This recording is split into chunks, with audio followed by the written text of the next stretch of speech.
Situasi dengan Saka sangat membingungkan. Jika Anda melihat Arsenal, semuanya tampak sempurna. Mereka berada di puncak liga, memenangkan pertandingan UCL, dan terlihat seperti tim yang akan memenangkan gelar. Tidak ada percikan, tidak ada dampak, hanya ketenangan.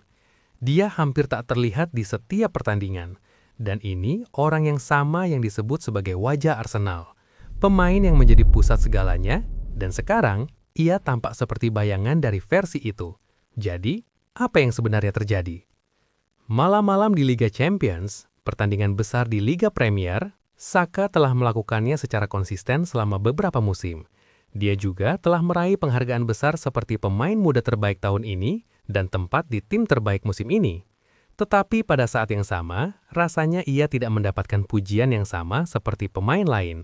Seperti halnya Phil Foden dan Cole Palmer, yang tampaknya mendapatkan lebih banyak perhatian daripada yang pernah dilakukan Saka. Rasanya Saka harus bekerja 2 kali lebih keras hanya untuk mendapatkan setengah pengakuan. Musim 2022-2023 adalah saat Bukayo Saka benar-benar mulai dipandang sebagai bintang sejati. Tidak ada yang menyangka Arsenal akan naik dari peringkat kelima menjadi penantang gelar hanya dalam waktu 1 tahun. Itu adalah pertama kalinya mereka bersaing memperebutkan gelar Liga Premier sejak tahun 2004. Dan di tengah semua itu adalah berkat Saka. Dia terlibat dalam hampir setiap serangan, dan dalam situasi 1 lawan 1, ia luar biasa. Dia selalu tahu kapan harus mempercepat dan kapan harus memperlambat. Dan untuk pemain yang masih sangat muda, ia bermain seperti pria dewasa. Arsenal tidak memenangkan Liga musim itu, tapi itu akhirnya menjadi titik balik bagi Saka. Dia menunjukkan bahwa ia bisa dengan mudah menjadi pemain kelas dunia. Dengan 15 gol dan 11 assist di semua kompetisi, dia memenangkan penghargaan PFA Young Player of the Year.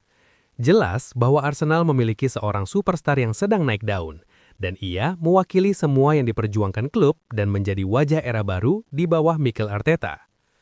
Dalam beberapa musim berikutnya, dia terus membawa momentum itu ke depan.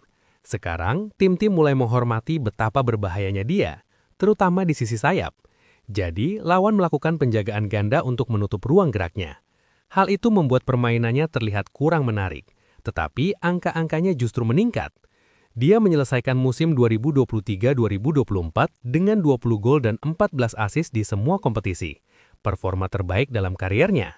Selain itu, ia juga menjadi salah satu pemain Arsenal termuda yang mencapai 200 penampilan dan yang termuda yang mencetak 50 gol Liga Premier untuk klub tersebut. Kemudian, di musim 2024-2025, ia mencetak 12 gol dan 14 assist di semua kompetisi, meskipun ia absen dalam waktu yang cukup lama karena cedera. Mungkin performanya di akhir musim 2025 seharusnya menjadi petunjuk tentang apa yang akan terjadi. Karena sekarang, daya ledaknya sudah hilang, tembakannya tidak sekuat dulu, keseimbangannya terlihat kurang baik, dan bahkan driblingnya tidak setajam dulu. Secara keseluruhan, sepertinya ia telah kehilangan 20 hingga 30% dalam semua hal yang membuatnya begitu istimewa. Banyak yang mempertanyakan Mikel Arteta dan bagaimana ia mengelola skuad.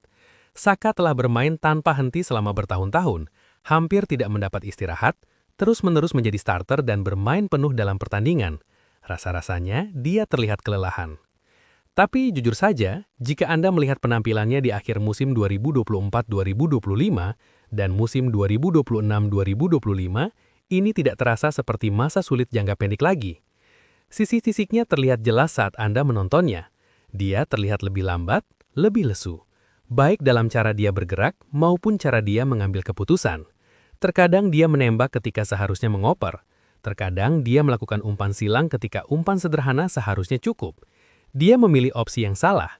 Saya pernah melihatnya mencoba menghadapi beberapa pemain bertahan seperti sebelumnya, tetapi sekarang tampaknya lebih mudah bagi pemain bertahan untuk menghentikannya. Selama 6 musim terakhir, Saka secara konsisten berada di antara pemain Arsenal dengan menit bermain terbanyak. Seperti yang saya katakan, pemain ini sudah terlalu sering digunakan. Secara taktik, situasinya juga tidak membantu. Saka menjadi sangat mudah ditebak, dan para pembek lawan mempelajarinya. Mereka melakukan penjagaan ganda dan terus-menerus melanggarnya. Arsenal juga sangat bergantung pada serangan di sisinya, yang membuat tim lawan lebih mudah fokus untuk menghentikannya. Tidak ada cukup ancaman melalui tengah atau di sisi kiri untuk mengurangi tekanan padanya.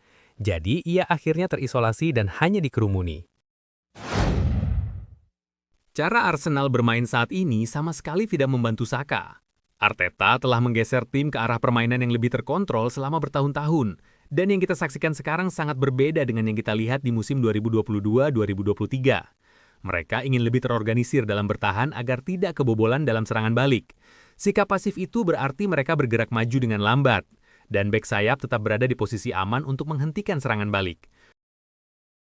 Bagi Saka ini sulit, karena alih-alih mendapatkan bola saat bergerak atau dalam transisi, ia mendapatkan bola di kakinya dengan satu atau dua pemain yang sudah siap untuk merebutnya. Tim lawan tahu jika mereka hanya menempatkan dua pemain untuk menjaganya dan memaksanya menggunakan kaki kanannya, dia akan kesulitan. Terutama sekarang karena ia tidak lagi memiliki kecepatan yang sama untuk berlari melewati lawan. Hal itu membuatnya sangat sulit untuk melakukan hal-hal yang dulu bisa ia lakukan dengan mudah. Saya pikir ada juga beberapa frustrasi karena perannya belum benar-benar berubah. Bahkan ketika ia jelas-jelas kesulitan secara fisik, ia masih diminta untuk melakukan hal yang sama dalam sistem yang sama.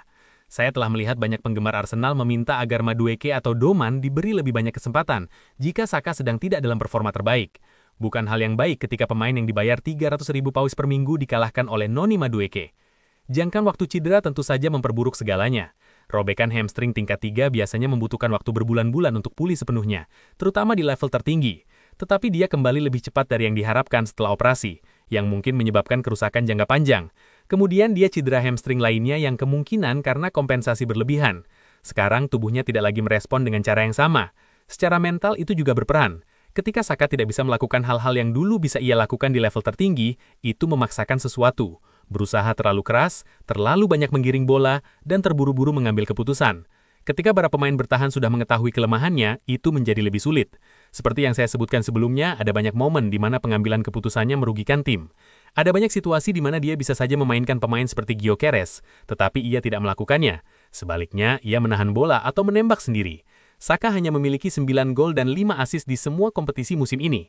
Angka expected goals yang mendasarinya menunjukkan bahwa seharusnya ia memiliki beberapa gol lagi.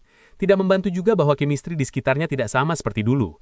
Cedera pada pemain seperti Martin Odegaard dan perubahan susunan pemain juga telah merusak alur yang dulu ia miliki di sisi kanan tim.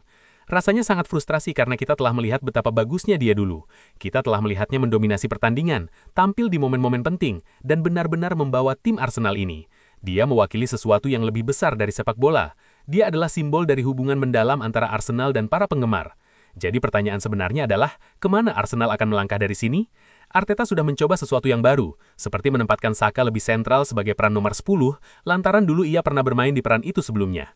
Jika dia kehilangan sebagian kecepatan dan daya ledaknya, maka memainkannya di tengah lebih baik. Dia bisa memberinya lebih banyak sentuhan, bisa lebih memanfaatkan kecerdasan sepak bolanya, dan bisa menciptakan lebih banyak peluang bagi pemain lain.